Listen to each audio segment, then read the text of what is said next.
사실 여기도 명명자 다 있죠. 다 생략을 한 거예요. 제일 마지막에 제일 중요한 사람만 넣은 거야. 여기도 있었잖아. 네. 명명자는 항상 생략할 수 있다 그랬죠.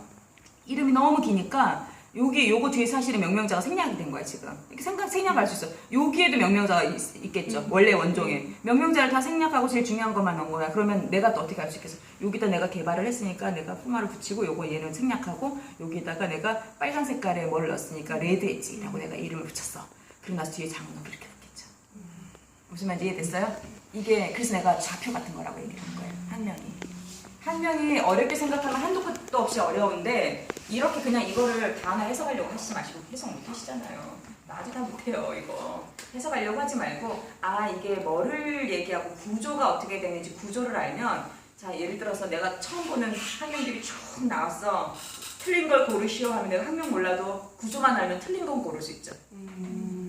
무슨 말인지 이해돼요? 네. 근데 학명 하나하나를 외우는 것도 중요한데요. 그것만큼 중요한 건 내가 구조를 아는 거예요. 그래야지만 이 포마가 왜 필요한지 예?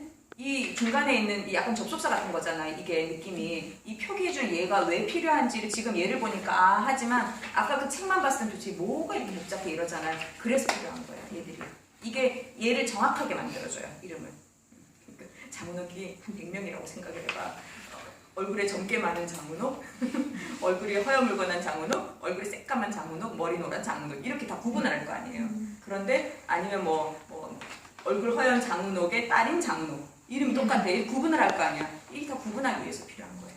그래서 이게 너무 어렵거나 복잡하게 생각을 할 게 아니라는 거죠. 그래서 사실 이 둥글레하고 무늬둥글레 이 두 가지를 갖고 얘기를 하면 이해하기가 제일 쉬워요. 네, 그래서 제가 보통 요거 가지고 설명을 많이 해주거든요. 근데 얘 찾는데 너무 오래 걸렸어. 자, 그리고 요거 한번 보시면 또 조금 이해하시기가 쉬울 거예요. 자, 여기 보면 두뇌부추 있죠? 산마늘 있죠? 그쵸? 근데 여기 보면은 뭐라고 써있냐면은요, 맹이, 명이, 이게 다 보통명들이에요. 명이나물, 이게 산마늘이야, 원래 이름이. 산마늘인데 지역에 따라 명이나물이라 그랬다, 이쪽 가 맹이라 그랬다가 다 조금씩 다르게 부르는 거예요. 맹이 풀이라 그랬다가 아까 초석잠, 석잠풀 뭐 다 똑같은 거예요.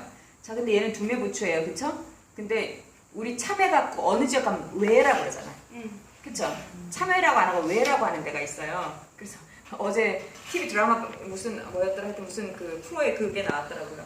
그 몰디브 사람이 결혼을 해서 한국 여자랑 결혼을 해서 그 왔는데 할머니가 그 이름이 뭐였는지 기억 못하지만 예를 들어서 모하메드가 이렇게 참외를 딱 들으니까 모하메드 왜 먹어? 그랬대요 할머니가. 그러니까 얘가 이랬다는 거야. 왜를 먹어 이건데 얘는 왜 why 그걸 먹어 이렇게 한국말이 어려운 거 알아들은 거예요. 그러니까 그것처럼 이렇게 이름이 전혀 다르게 불려지기도 하거든요. 그게 보통명인데요. 여기 문제는 학명을 보시면은 이 두뇌부추가 보면 첫 번째 속명이 알리움이에요. 알리움 많이 들어봤죠? 네. 이따만한 보라 알리움이에요. 그래서 걔 밑에 자르면 파냄새 나죠? 네. 다 같은 속이라서. 이거 부추 종류도 알리움이고 산마늘도 알리움이에요. 즉 위에가 꽃이 얘들은 특징이 이렇게 팥꽃처럼 생긴 산영화사가 있어요. 이런 것들은 알리움들이 꽃들이 꼭 그렇게 피거든요. 그래서 지금 속명을 보면 걔를 알 수가 있는 거예요.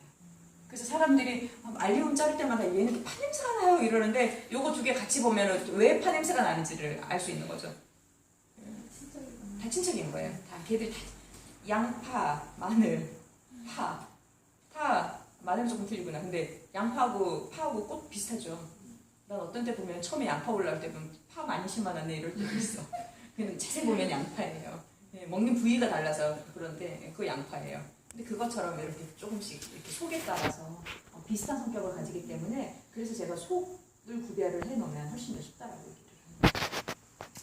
자, 그래서 학명들은 근데 얘 같은 경우에는 지금 뒤에 명명자를 다 생략했어요. 이런 거는 명명자까지 굳이 다 할 필요가 특히 왜 그러냐면은 이런 얘는 야생화 종류는 어떻게 돼 있었어요? 자연적으로 분류가 된 거죠. 지가 스스로 번식이 되거나 그래서 뭐가 막 복잡해지거나 사람이 또 좀 인위적으로 만진 것도 있고 야생화 같고 한데 여기 있는 것들은 대체적으로 원예 품종들이 많죠.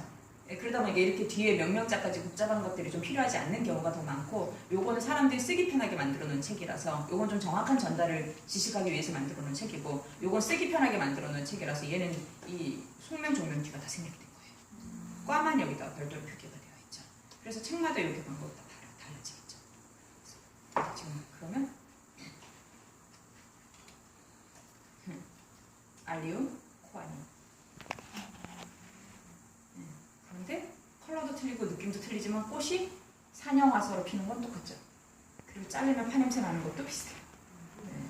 이것도 알리움, 코아니움. 여기서 다 속종명 나오는 거예요? 속명, 종명, 코아니움. 세 가지만 있으면 사실 돼요. 알리움. 얘도 알리움. 이것도 알리움이에요. 근데 이제 조금씩 이제 종이 달라지는 거죠. 그래서 보통 알리움. 그러면 자 봐보세요. 특징을 한번 찾아봐. 알리움인데 꽃이 어떻게 폈어요? 한 점에서 우산살처럼 산형을 폈죠. 네. 줄기가 되게 매끈해요. 그쵸? 꽃이 끝에서 모여서 피죠. 우리가 드럼스틱이라고 하는 알리움 속의 이 식물이에요. 얘는 어때요?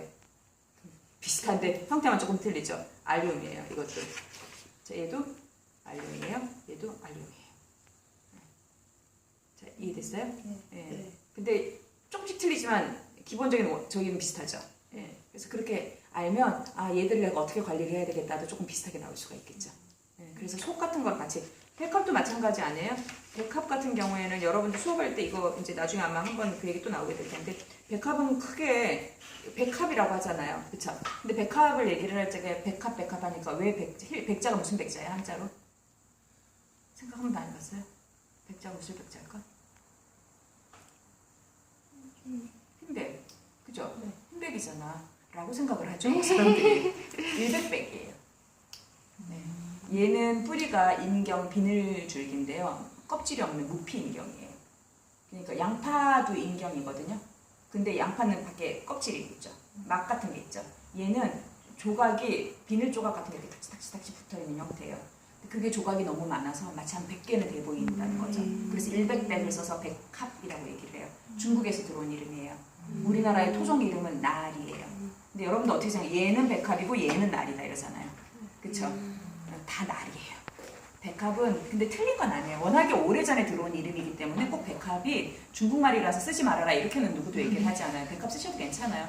근데 나리가 조금 더 순우리말이에요. 그런데 그래서 우리가 나리류는 크게 세 가지로 구분을 한다.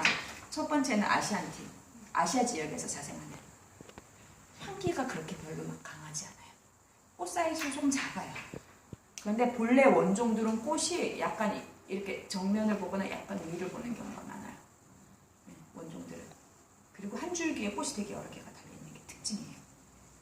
그리고 얘는 뭐가 좋냐면은 겨울이 강해요. 월동이 있잖아요. 우리나라에서 아시안틱들은 대체적으로. 자, 얘는 오리엔탈 계통이라고 얘기를 해요. 아시안틱 계통, 오리엔탈 계통. 여기서 뭐 많잖아요. 얘는 요즘 개발을 많이 해서 얼굴이 이렇게 빳빳하게 쳐들고 있는데 원래 원종들은 약간 고개를 조금 밑으로 숙이는 것들이 많았어요. 그래서 옛날에 지금 시베리아 쓰죠. 시베리아 쓰기 전에 카사블랑카라는 품종을 되게 많이 썼어요. 카사블랑카 못 들어보셨어요? 나리 품종 흰 색깔은 카사블랑카였어요. 예전에. 조금 더 우아해서 우아하게 생겼어요. 시베리아보다는. 근데 걔는 제일 단점이 뭐냐면 꽃이 이렇게 밑으로 이렇게 펴요. 약간. 예. 그래서 좀 쓸 때 좀 나빠. 근데 저는 사실 걔가 더 좋아요.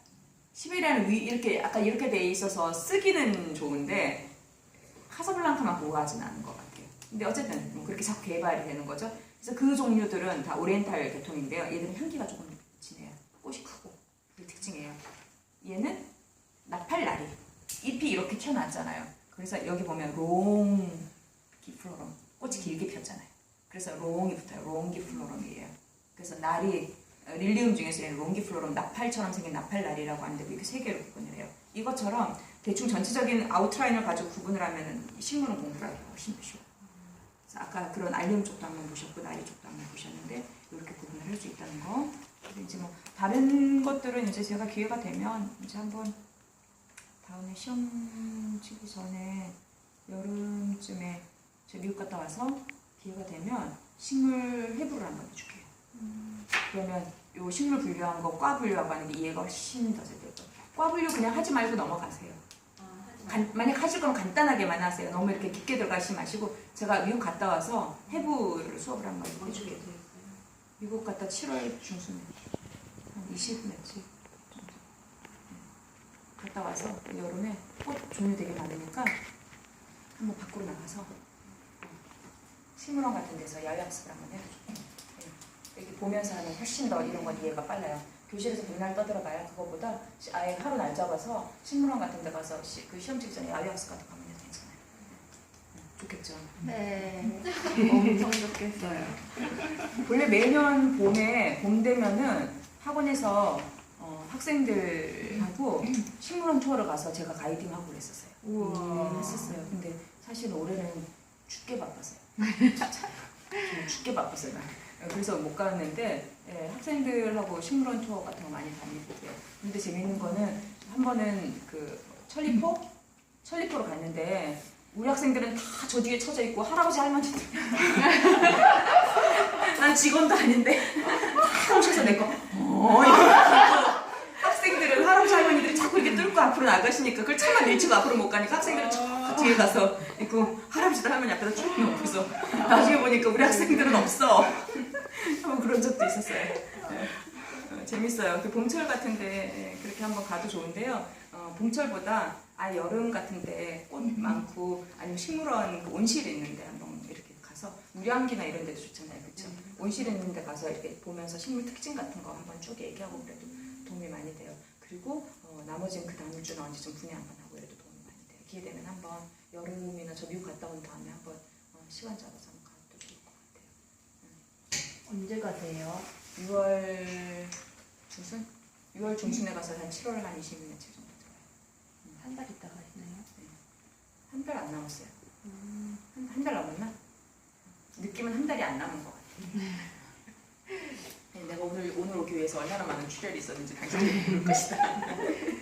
도윤쌤이 하도 째려보셔가지고 이렇게 사실 한번 수업을 들어오려면 출혈이 커요. 다른 일정들을 뭔가를 포기하고 해야 되니까 지금 오늘 본래 제 수업이 있어요. 다른 수업이 또 본래 일요일날 해야 되는데 5주를 토요일로 땡겼거든요. 근데 내가 이게 지금 약간 크로스가 되는 거예요. 그래가지고 자기들끼리 하고 있어요. 샵에서 자기들끼리 수업하고 나는 이제 여기서 하고 있다. AFD 이번에 여름에 미국 갈 친구들 이제 거기들도 잘 해야죠. 어쨌거나